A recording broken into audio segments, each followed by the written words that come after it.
Bonjour à tous, alors des petites vidéos pour vous apprendre à mettre sous forme trigonométrique parce que c'est très important. Donc là je vous propose trois complexes, Z0, Z1, Z2. C'est pas très difficile. Alors on va faire toujours en premier la méthode en 4 étapes, donc calcul du module, ensuite factorisation par ce module, recherche de l'argument et mise sous forme trigonométrique. Et je vous indiquerai ensuite dans chaque cas quelles auraient été peut-être les façons un petit peu plus astucieuses de procéder. Donc on part tout de suite sur Z0. Donc Z0, c'est 4 plus 4i. Première étape, donc, on a dit on calcule le module. Alors module de 4 plus 4i. Alors, si on applique la formule, ça fait 4 au carré plus 4 au carré. Alors là, deux façons de faire. Soit, bien, vous calculez, ça fait 16 plus 16 racine de 32. Et après, vous travaillez 32 pour le simplifier, parce qu'il va falloir absolument. Donc 32, ben, vous avez vu, c'est 2 fois 16. Et donc on peut sortir ce 16 sous forme d'un 4 racine de 2. Voilà. Alors il y a beaucoup plus rapide. Première façon de gagner un peu de temps. Dès le début ici, en 4 carré plus 4 carré, au lieu d'écrire 32, mais on voit bien 4 au carré plus 4 au carré, c'est 2 fois 4 au carré. Ça arrivera très souvent, ça, eh bien, quand votre partie réelle et votre partie imaginaire sont les mêmes. D'ailleurs, ça arrivera à chaque fois. Et donc, eh bien, là, vous voyez qu'on peut sortir le 4, et on est directement sur 4 racine de 2, donc on a gagné quand même du temps. Autre méthode qui me permet de vous rappeler les propriétés, on peut factoriser ici par 4. Et donc, eh bien, ça fait 4 fois 1 plus i. Et comme 4 c'est un réel positif, eh bien, on peut le sortir du module, parce que le module d'un produit c'est le produit des modules, et que le module de 4 c'est 4. Il vous reste 4 fois module de 1 plus i, qui fait 4 fois racine de 2. Donc ouais, ça c'est assez subtil et c'est intéressant, parce qu'on va s'en servir de cette astuce quand on passera à ce qu'on appelle la forme exponentielle. Donc le module ici c'est 4 racine de 2, ce qui signifie que votre complexe a un point image qui est sur un cercle de centre O, l'origine, et de rayon 4 racine de 2. On en reparlera juste après. On factorise maintenant par 4 racine de 2, donc on met 4 racine de 2 en facteur devant. Ensuite on prend son temps, on écrit le partie réelle divisé par 4 racine de 2 plus 4i sur 4 racine de 2. Étape d'après, eh bien, on simplifie. Donc ici, les 4 s'annulent. Il reste 1 sur racine de 2 plus i sur racine de 2. Alors ça, c'est un complexe qui est très connu, celui qui est entre parenthèses. Il a une autre forme. Cette forme, eh bien, c'est tout simplement racine de 2 sur 2 plus racine de 2 sur 2i. Pourquoi? Eh bien, tout simplement parce qu'il y a une propriété. Alors, je vais l'écrire en jaune parce qu'il y a une propriété qui marche tout le temps. Donc ici, vous devez petit à petit savoir que 1 sur racine de n, et je prends n strictement positif évidemment, eh bien c'est, si vous multipliez en haut et en bas par racine de n, ça fera racine de n sur n.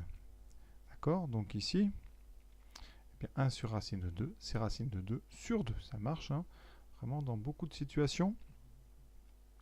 Ça sert aussi, évidemment, quand vous l'avez comme ça, sous cette forme, n sur racine de n, c'est donc racine de n. C'est l'inverse. Hein. Vous avez inversé les deux côtés et donc ça reste vrai puisque tout est non nul. Donc ici, vous obtenez un complexe très célèbre. Hein. Ce complexe ici entre parenthèses, c'est un complexe de module 1. Son cosinus, ici, pardon, la partie réelle, c'est racine sur 2. C'est donc le cosinus d'un angle θ. Vous cherchez un sinus égal aussi à racine de 2 sur 2. Et on tombe, par miracle, sur un angle ici qui est évidemment pi sur 4. Voilà. Alors pourquoi? Parce que vous avez déjà un sinus et un cosinus qui sont positifs, donc vous êtes dans le cadran supérieur droit.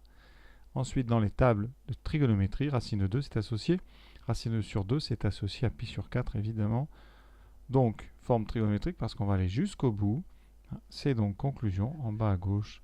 Ça sera 4 racine de 2, donc multiplié par, j'ai dit cosinus pi sur 4, plus i sinus pi sur 4. Pi sur 4, on dit que c'est un argument de z0.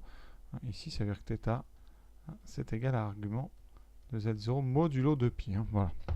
Et 4 racine de 2, c'est donc son module. Alors graphiquement, voilà ce que ça donne. Alors, on a ici notre complexe, donc partie réelle 4, partie imaginaire 4. Donc le point qui nous intéresse, il est ici. Voilà. Je vais prendre un stylo, ça c'est pas très beau. Voilà. Qu'est-ce qu'on peut dire? Eh bien, la distance OM, c'est-à-dire la longueur de ce segment ici, c'est le module. C'est donc 4 racine de 2. c'était l'interprétation géométrique du module. J'ai fait ici en petit le cercle trigonométrique.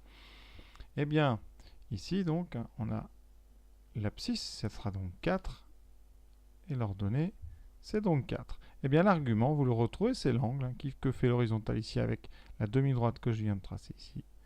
Donc, votre pi sur 4, vous le retrouvez ici. Alors, c'est un complexe qui est assez connu, 4 plus 4i, parce que vous avez une partie réelle et une partie imaginaire égale et positive. On était donc obligatoirement sur la droite y égale x, qui est la première bisectrice, donc c'est la diagonale des carreaux. Et comme on est sur des parties réelles positives et une partie imaginaire aussi, on est donc en haut à droite. Voilà pourquoi on savait qu'on était donc à cet endroit-là. Voilà ce que je pouvais dire sur Z0. On passe Z1. En Z1, la difficulté qu'on va avoir, c'est juste le calcul du module et après les simplifications. Donc, calcul du module.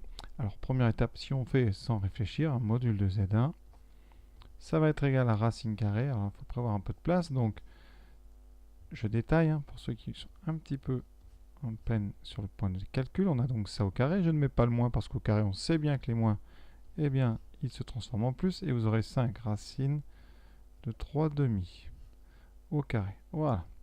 Alors, ce qu'il faut savoir, quand on met au carré une fraction, les deux, le numérateur et le dénominateur sont au carré. Ce qui donne ici 25 sur racine de 2 au carré 2. Ensuite, on a ici un produit au carré, donc le 5 est au carré, 25, et aussi la racine carrée de 3 demi, donc on aura 3 demi. Alors là, eh bien, vous voyez qu'on a 25 et 25, donc 25, on peut le mettre en facteur, ça donnera 1 demi plus 3 demi, 4 demi. D'accord, 4 demi, ça fait 2. On a donc racine de 25 fois 2, ce qui donne 5 racines de 2. Bon, deuxième méthode pour le calculer, parce que quand même, il y a des choses à dire, encore une fois. Eh bien, ici, vous pouvez factoriser déjà par 5. Ça fait 5 fois moins 1 sur racine de 2 plus i. Alors, cette racine carrée, là, elle m'intéresse. Ça me permet de rappeler des choses. Quand on a racine de 3 demi, eh bien, c'est racine de 3 sur racine de 2. Ça, c'est utile parce que ça apparaît, vous voyez, de temps en temps. Donc ici, je peux écrire racine de 3 sur racine de 2. Je dis ça parce que, vous voyez, il y a un facteur commun dessous. Là. Donc, on peut encore factoriser aussi par 5. Alors, j'oublie les barres des modules, voilà. On peut même mettre sur racine de 2 en facteur. Ça donne moins 1 plus i racine de 3. Et là, on a le module d'un produit. Donc, on aura module de 5 sur racine de 2. Comme c'est un nombre positif, on peut le remettre devant sans les modules. Et vous aurez le module de 1 plus racine de 3. Et ça, c'est racine de 1 plus 3, racine de 4. Ce qui donne 5 fois... Alors là, plus deux façons de terminer ça. Soit vous faites 5 fois 2 sur racine de 2. Et comme on a dit tout à l'heure, 2 sur racine de 2. Hein, je répète, 2 sur racine de 2.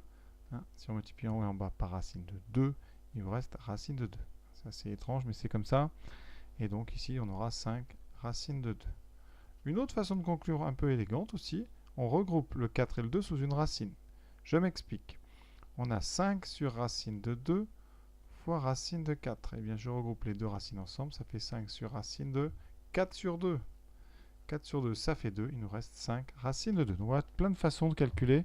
À vous, évidemment, petit à petit, de trouver la façon qui va vous permettre d'arriver à coup sûr, et pas trop lentement, au résultat.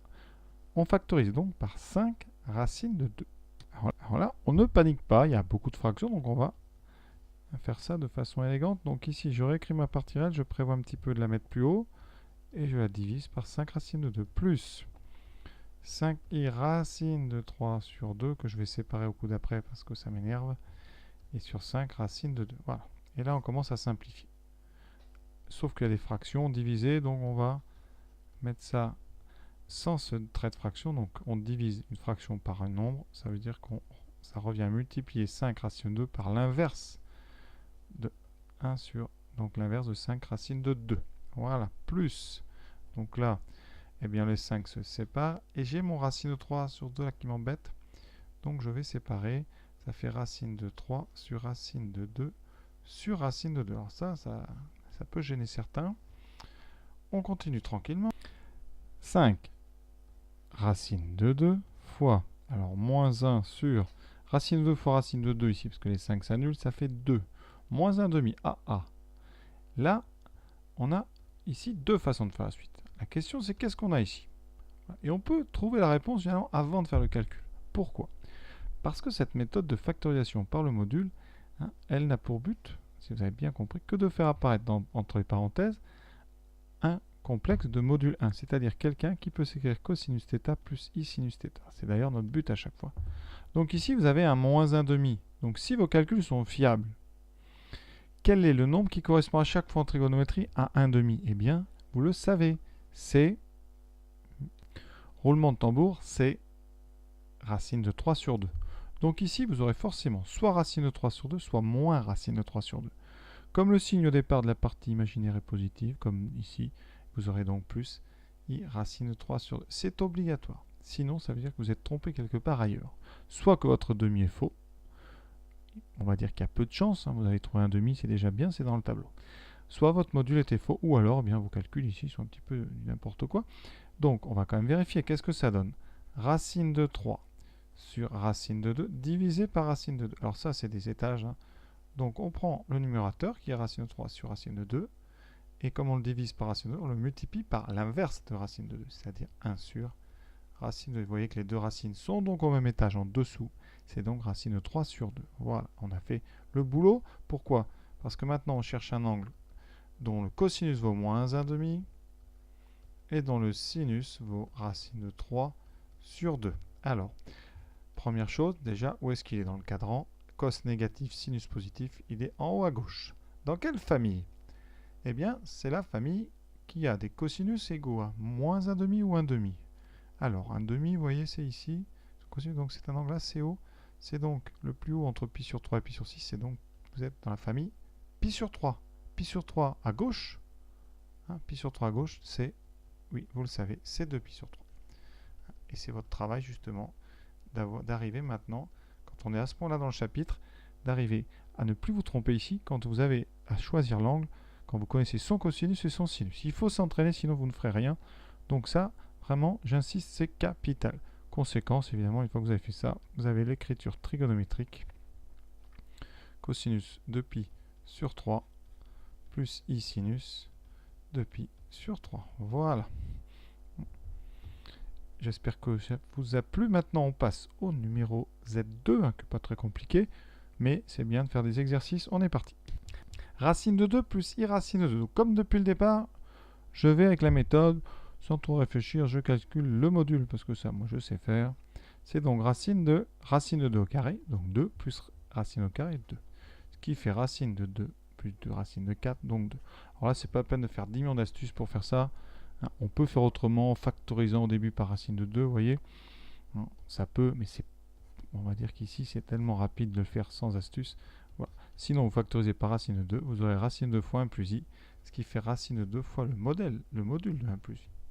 Et donc, racine de 2 fois racine de 2, vous voyez que c'est beaucoup plus long comme ça, donc autant, dans ces cas-là, faire rapidement. Donc, comme le module c'est 2, on va factoriser par 2. On va le faire tout de suite, ça fait 2 fois racine de 2 sur 2, miracle. On a des nombres qui commencent à nous être familiers. Et bien voilà, vous cherchez quoi à ce moment de la partie? Un nombre dont le cosinus est racine sur 2 et dont le sinus est racine 2 sur 2. Et ça, on ne va pas faire 32 heures de travail pour ça. Inutile de réfléchir, c'est pi sur 4. Vous devez savoir ça par cœur. De toute façon, petit indice, le complexe est très particulier ici. Vous avez une partie réelle et une partie imaginaire positive et égale. Donc on est sur la droite d'équation y égale x, c'est-à-dire qu'on est bien sur la première bisectrice du plan, d'où cette petite angle à 45 degrés, exactement comme dans Z0 d'ailleurs. Et donc la forme trigonométrique, ça sera 2 fois cosinus pi sur 4 plus i sinus pi sur 4. Voilà. Donc évidemment, je vous invite à faire la suite. Donc voilà les suivants. Donc les voici. Essayez et allez voir la vidéo suivante si ça vous intéresse. À bientôt.